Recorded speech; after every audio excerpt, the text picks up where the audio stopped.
think this is a problem that we are trying to solve. With a little time, it will be solved. Please, I beg you, let us not inflame. It's going to be solved. It's being solved. We are getting over it. Do you agree? Please, that's all. I am happy that the proceedings were conducted peacefully, harmoniously. We are trying to reason with one another to resolve it. Yes, why not? I agree with that. You know, they are not deliberately refraining from putting money in the ATM. No, nobody is deliberately. It's the banks. The banks operate the ATM. They do. And I join in appealing to the banks to put money in the ATM if they have it. Trust our erudite jurists. And that's why we're here today. We are in court because Nigerians are suffering as a result of this CBN model of cashless versus currency redesign. That is why we are here today. And from the understanding we have from this court, the order made by the least honorable justices still subsists up till Wednesday when the matter will be heard. Thank you very much. And I want to urge, and of course, all of us governors, we want to urge all Nigerians. Yes, we are all suffering, but let's stay alive. Let's maintain peace, law and order. If we kill ourselves, others will remain there to enjoy your money. It is just a temporary setback for us in this country. We are not condemning this particular policy of President Muhammadu Buhari. It is going to be the way to go, but the implementation, that is what we are questioning. To ensure that Nigerians have lives, use your money. Nobody should.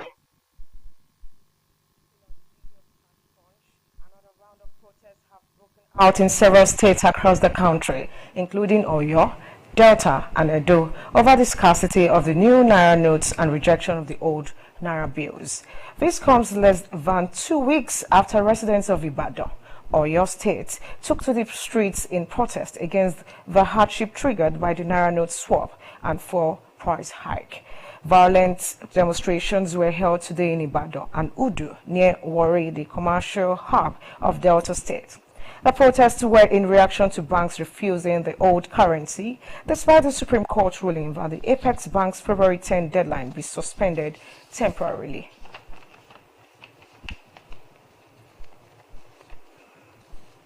Some residents of Akure today converged on First Bank roundabout along Alagbaka area in Akure over the scarcity of funds that have enveloped the country. Commercial banks which had earlier opened for business were hurriedly closed as their staff fled their duty post for fear of being attacked by the protesters.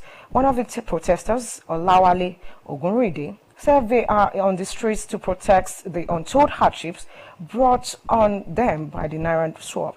He advised President Muhammadu Buhari to listen to the cries of ordinary men by directing the CBN governor to resign the decision on the February 10 deadline.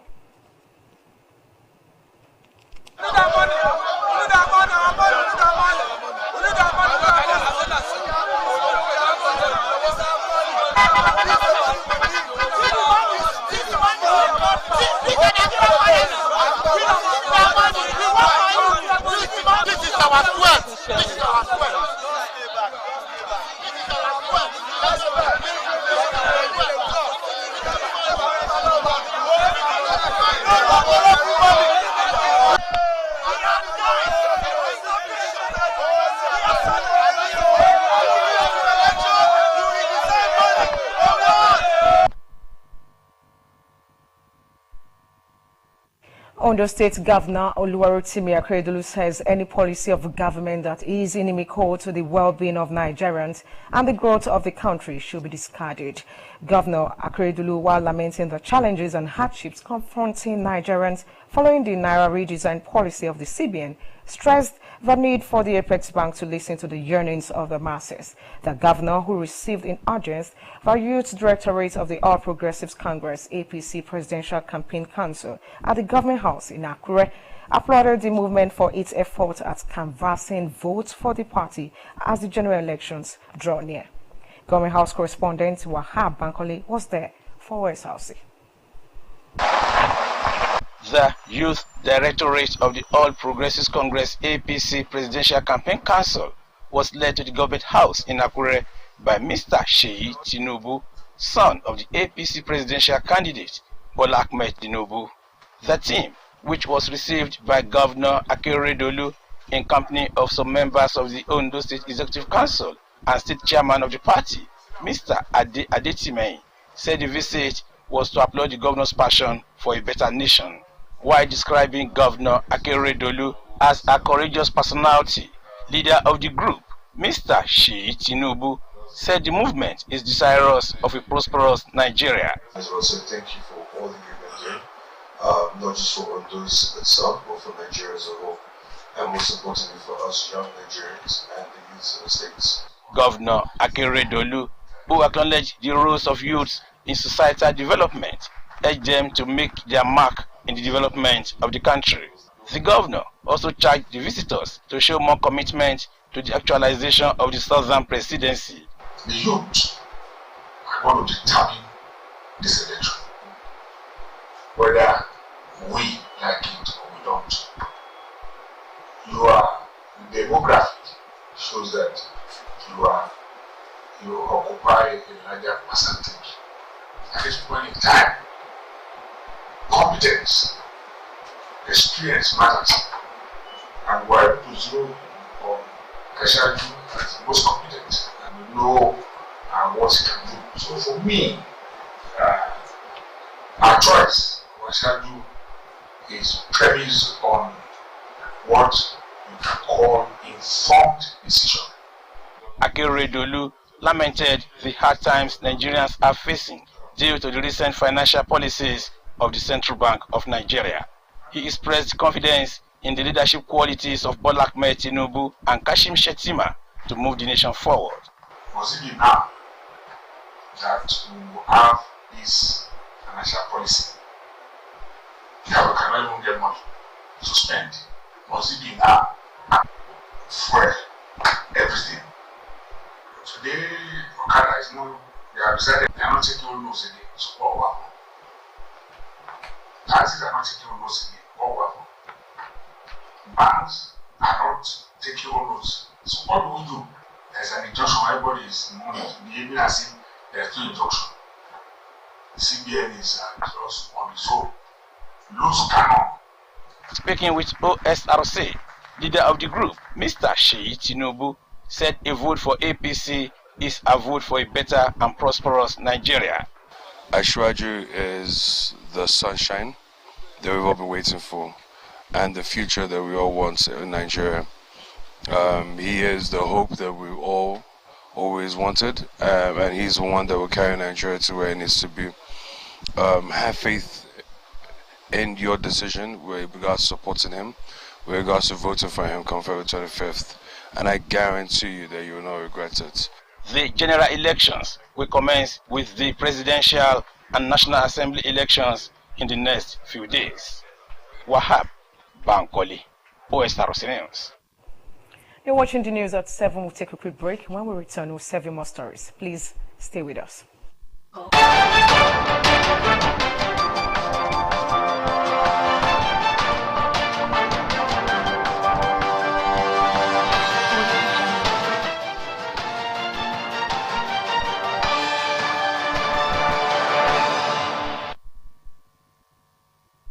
For rejoining us, you can watch us live on our website www.osrc.ng or follow us on Facebook OSRC TV Ondo. You can equally subscribe to our channel OSRC TV Ondo. And now to the rest of the bulletin. As the lingering scarcity of naira notes continue to plunge many Nigerians into hardship, the operations of point-of-sale operators has taken center stage. The increase in charges of about 20% on every transaction, according to some residents, is an extra burden amidst the situation.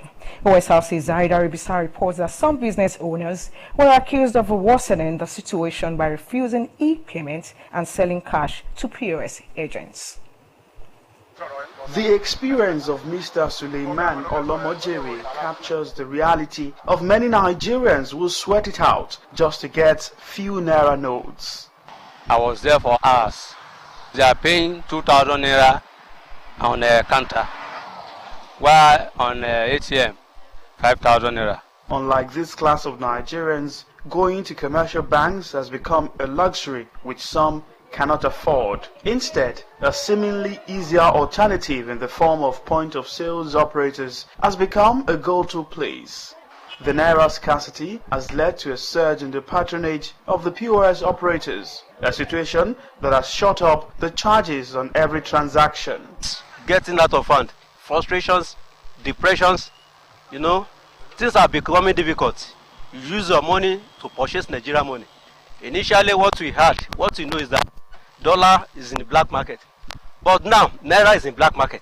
I'm a living experience of that black market. That was a time I needed the money, like 20,000 naira. I want to use it for another purpose. I need to sacrifice 2,500 naira before I can get 20,000 naira. Meanwhile, somebody came earlier that he needs 5,000 naira. They said there's no money.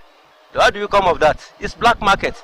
Findings reveal that some operators charge as much as 20% on any amount. The situation is further worsened by the failure of supermarkets, petrol stations and other business ventures to accept e-payment, while some POS operators have been forced to close shop due to the naira scarcity. Further investigations by Osrc reveal that some business owners hoard cash received from their customers in order to trade with POS operators for maximum profit. They do buy money with money. So when you go to the market, probably I think some people go to the rice sellers who get cash. So they pay extra on the money they want to exchange and transfer with those people. When they come back, they have to make money on top of the money they used to buy their money too.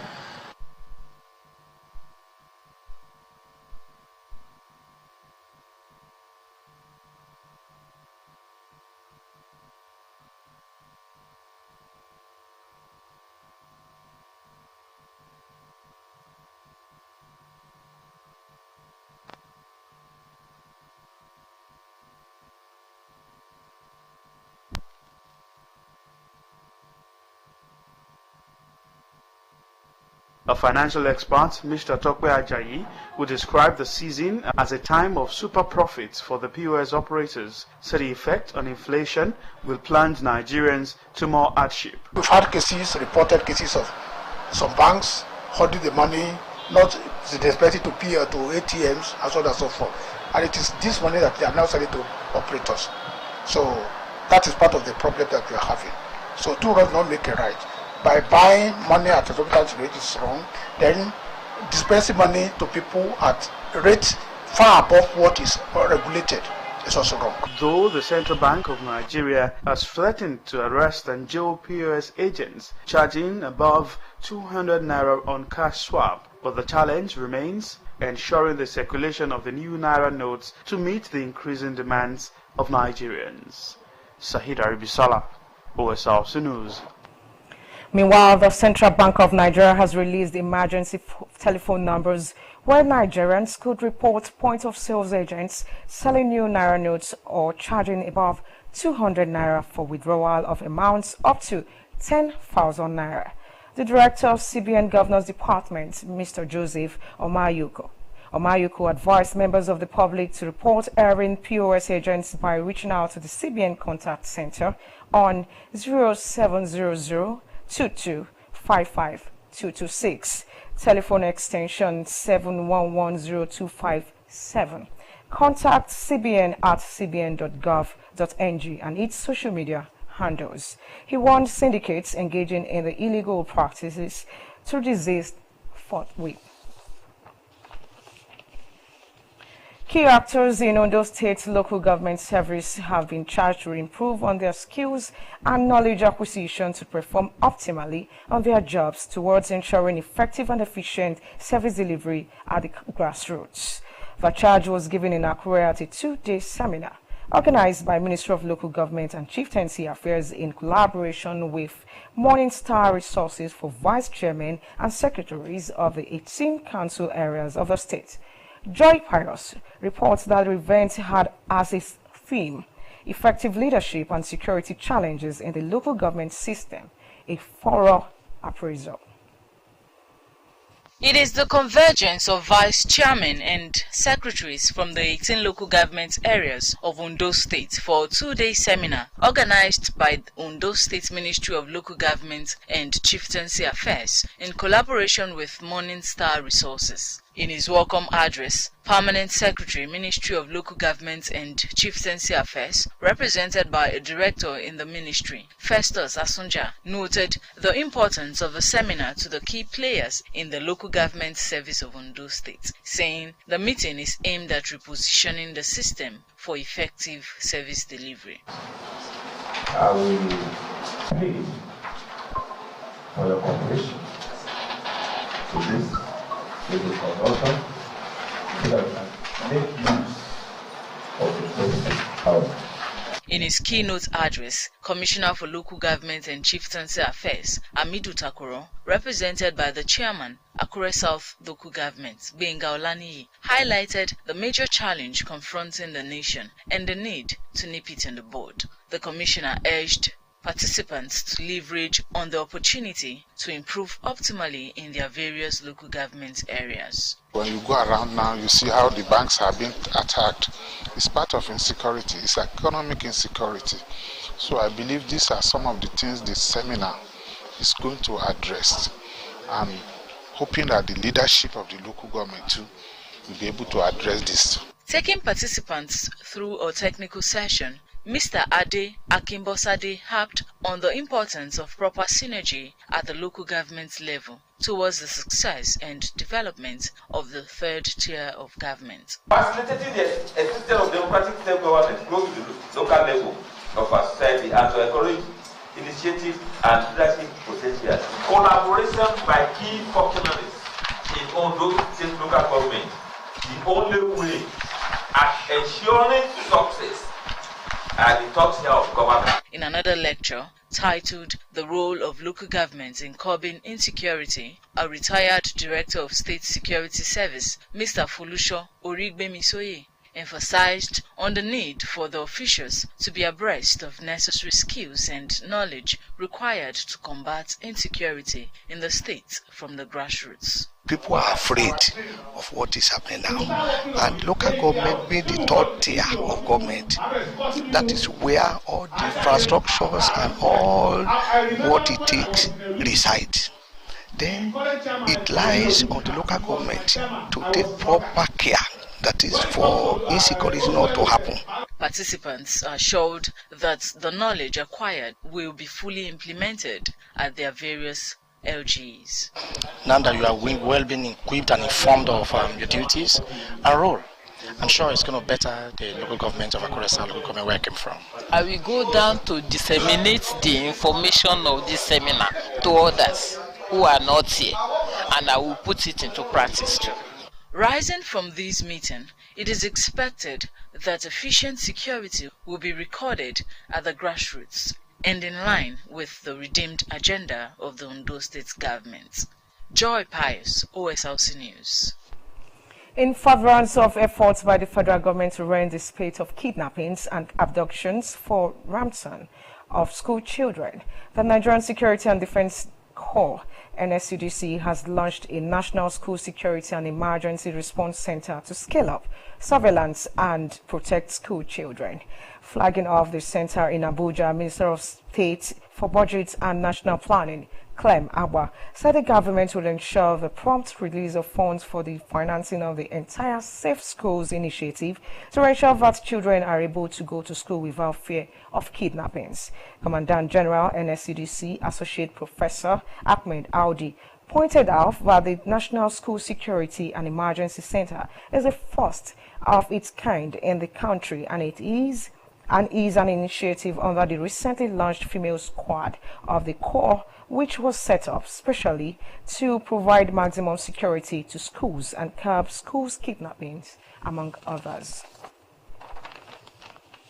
On the foreign scene, U.S. Ambassador at Large for Global Criminal Justice has visited the world's largest refugee camp in Bangladesh. Cox's Bazar is home to almost 1 million Rohingya refugees who have fled persecution in Myanmar. Beth Van Schaak visited the camp as part of a drive to find long-term solution to plight of the Rohingyas. Akintunde Akinshamala reports. Beth Van Schaak wanted to meet firsthand with Rohingya victims, government officials and aid agency workers during a visit to the camp. The ambassador for global criminal justice said the U.S. government notes the crimes against humanity as well as genocide have been committed against the Rohingya people. My trip was incredibly inspiring. It was really fascinating to hear from the individuals there what they are doing to advance justice in their own communities. So I spoke with documenters who are working out in the camps, taking testimony from survivors. The refugee camp leader, Shamsel Alu, said he was disappointed that there has been no progress holding those responsible for atrocities accountable. We're happy that diplomats from America and other countries are now visiting the camp. It's almost 6 years since we've been living here. There's not much progress. I hope that justice will prevail. For the refugees, life here is challenging. The camp is overcrowded and overflowing. There are flimsy shelters and the refugees are crammed in by barbed fencing. Here, there are no formal education for children, no possibility of work and no travel allowed. The most serious problem that we are facing is that we are not able to educate our children, nor do we have any means of earning here, making it hard to make ends meet. Ambassador Schaak says the International Code of Justice and the International Criminal Code play the lead role in bringing justice for the Rohingya. My office in the State Department is ultimately a foreign policy diplomatic office, and our goal is to provide assistance wherever we can, information sharing, diplomatic support, working with survivors to enable them to travel, to get the kind of papers they'll need to travel to the various jurisdictions, whatever we can to help move these processes forward. Most refugees don't feel it is safe for them to return home. Nearly 6 years on, still no one has been brought to justice for what happened to the Rohingya, and there is no sign of repatriation. Most of those who sought refuge here are getting increasingly frustrated, losing hope of ever returning home. Bangladesh is a willing and generous host to the Rohingya, but after 6 years, it wants the international community to do more to resolve the crisis that shows no sign of ending. Akintunde Akinshamala for Osrc News. And now on sports, Sunshine Stars Football Club of Akure maintained their 4th position of the Nigerian Premier Football League Group B table, despite going down by 2-1 to Dakada FC in Uyo. Captain AGK Uzorichi headed into his net for a spectacular own goal against Sunshine Stars well into the second half. Almost immediately, Akarete Udo headed in the equalizer to make it 1-1. However, Karim Abdullahi hit the winner for the host with 10 minutes left. Sunshine Stars return home to play Wiki Tourists on Sunday in their last first-round game before a 5-week break. And now to end the news at 7, let's take a quick look at the major stories. Naira scarcity protests have hit major towns in Ondo and several other states across the country as the Supreme Court insists on earlier CBN deadline judgment. We also mentioned to you that Governor Oluwarotimi Akeredolu has lamented the present hardship confronting Nigerians, stressing the immediate need to profile solution. Nigerian Security and Defense Corps has launched Emergency Response Center to tackle kidnapping and terrorism in schools. And from the foreign scene, we told you Ethiopia has warned that efforts by the UN-backed investigators to probe abuses in the country's north could undermine peace process. And that's where we'll end the news at 7. Thank you for watching. Good evening.